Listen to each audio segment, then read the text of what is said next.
ఈ కథ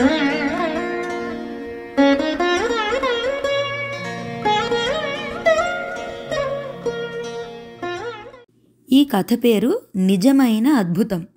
ఒకరోజు సాయంకాలం ఒక వ్యాపారి అంగడి వీధిలోని తన దుకాణాన్ని మూసేసి ఆ రోజు తనకు వచ్చిన మొత్తం డబ్బుని చిన్న సంచిలో తీసుకుని ఇంటికి బయలుదేరాడు. అలా కొంత దూరం వెళ్ళి ఆ వీధి మలుపు తిరిగేటప్పుడు హఠాత్తుగా ఒక యువకుడు ఆయన చేతిలోని డబ్బు సంచిని లాక్కుని పరిగెత్తేశాడు.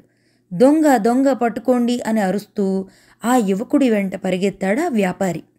ఆయనతో పాటు మరికొందరు కలిసి ఆ యువకుణ్ణి తరిమి పట్టుకుని గ్రామాధికారికి అప్పగించారు. క్షమించండి, తెలియక చేశాను అంటూ ఆ యువకుడు గ్రామాధికారి కాళ్లపై పడి వేడుకున్నాడు. తెలియక చేశావా అని చెప్పి గ్రామాధికారి దగ్గర ఉన్న ఒక భటుడు అనమాట, గ్రామాధికారి దగ్గర ఉన్న ఒక భటుడు ఆవేశంతో ఒక్క తన్ను తన్నాడు అతన్ని. యువకుడు ఎగిరి దూరంగా పడ్డాడు. అంతే, దానినే గొప్ప అవకాశంగా భావించి యువకుడు అక్కడి నుంచి ఒక్క గెంతున లేచి పరుగులు పెట్టాడు. అయితే ఆ భటులు వారి వెంట పడ్డారు. అప్పటికే చీకటే కమ్ముకుంటోంది. యువకుడు భటుల చేతికి చిక్కకుండా అడ్డదిడ్డంగా పరిగెడుతూ పట్టణం చివరికి చేరుకున్నాడు, ఊరి చివరికి చేరుకున్నాడు. మరికొంత దూరంలో ఒక చిన్న అడవి ఉంది. వాడు ఆ అడవిని సమీపిస్తుండగా వెనక నుంచి బలంగా అడుగుల చప్పుడు వినిపించింది. ఆ దారికి ఎడమవైపు చిన్న కుటీరం కనిపించింది. కుటీరం నుంచి దీపాలు కనిపించడంతో దీపకాంతి అక్కడ కనిపిస్తోంది. ఆ యువకుడు అప్పటికే బాగా అలసిపోయాడు. తన శక్తినంతా కూడదీసుకుని ఆ కుటీరానికి చేరుకోవడానికి బయలుదేరాడు. కాలికి ఏదో తగలటంతో కింద పడి తలకు బండరాయి గుద్దుకుని స్పృహ కోల్పోయాడు. ఆ భటులు అటువైపు వచ్చారు కానీ చీకట్లో ఆ యువకుడి జాడ తెలుసుకోలేక తిరిగి వెళ్ళిపోయారు. కాసేపటికి కుటీరం నుంచి ఒక ముని వెలుపలికి వచ్చి బయటికి వచ్చి స్పృహ కోల్పోయి పడి ఉన్న ఆ యువకుడిని చూసి వాడి ముఖం మీద నీళ్లు జల్లి లేపాడు. మెల్లగా కుటీరం లోపలికి తీసుకువెళ్ళి తినడానికి పండ్లు ఇచ్చి సేద తీర్చాడు, ఫలాలిచ్చి.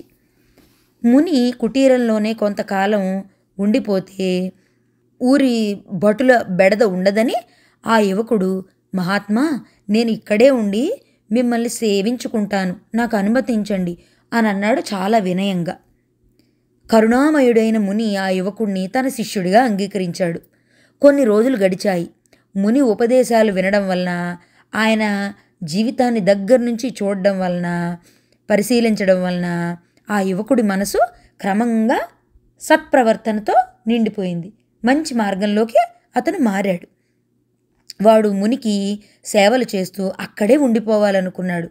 మునికి నిజంగానే శిష్యుడై ధ్యానము అలాంటి మంచివన్నీ నేర్చుకున్నాడు. కొన్నేళ్ల తరువాత ముని కాలధర్మం చెందారంటే చనిపోయారు. అప్పటికే శిష్యుడికి కూడా ప్రేమానంద స్వామి అని ఒక పేరు ఇచ్చి అతను కూడా జ్ఞానాన్ని బోధించాడు కదా ముని. అతనికి కూడా చాలా విషయాలు తెలిసి ప్రేమానంద స్వామి గొప్పవాడు అని మంచి పేరు వచ్చింది. ఆ చుట్టుపక్కల గ్రామాల నుంచి భక్తులు వచ్చి ఆయన్ని దర్శించుకుని ఆశీస్సులు పొందేవారు. కొందరు శిష్యుల కోరిక మేరకు ఒకరోజు ఆయన పట్టణానికి వచ్చాడు. తన దర్శనానికి వచ్చిన భక్తులను ఉద్దేశించి ఆయన భగవంతుడి లీలలను గురించి, అలాగే జీవితంలో జరిగే అద్భుతాల గురించి ప్రసంగించాడు. ప్రజల మధ్యనే కూర్చుని ఆయన ప్రసంగం విన్న ఒక వృద్ధుడు, అంటే ముసలివాడు, అందరూ వెళ్ళిపోయాక ఆయన్ని సమీపించి పాదాలు తాకి నమస్కరించి, మహాత్మా, నేను భగవంతుడి శరణు పొందితే అదే గొప్ప అద్భుతం. నేను ఈ ఊరికి గ్రామాధికారిగా పనిచేసేవాడిని, చాలా కఠినంగా ప్రవర్తించేవాడిని. నేను క్రూరమైన జీవితం గడిపాను. నా జీవితంలో దేవుడి దయకి పాత్రమయ్యే అద్భుతమైన సంఘటన జరుగుతుందంటారా అని అడిగాడు. తప్పక జరుగుతుంది మిత్రమా. చూడు, ఒకరోజు నేనే దోషిగా ఒకప్పుడు నేను నీ పాదాల దగ్గర ఉన్నాను. ఈరోజు నువ్వు నా పాదాల దగ్గర ఉన్నావు. ఇదే ఒక అద్భుతం కాదా? ఒక దొంగనైన నేనే భగవంతుడి కరుణకి నోచుకున్నాను.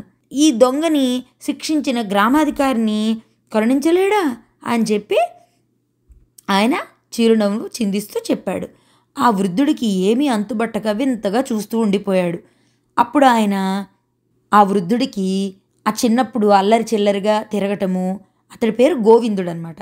చిన్నప్పుడు గోవిందుడు అనే పేరుతో అల్లరి చిల్లరిగా తినడము, అలాగే ఒకప్పుడు ఏదో అలా దొంగతనం చేసి పరిగెత్తడము, ఆ ఊరి అధికారి తనని శిక్షించాలనుకోవటము, ఈ సంఘటనలన్నీ ఏమాత్రం దాయకుండా నిజాన్ని చక్కగా వివరించాడు ఆ స్వామి. ఆ ముసలివాడు, ఆ వృద్ధుడు, ఆ గ్రామాధికారి కన్నీళ్లు కారుస్తూ ఆ ప్రేమానంద స్వామి పాదాల మీద పడిపోయాడు. ఇది అద్భుతం అనే కథ, నిజమైన అద్భుతం అనే కథ.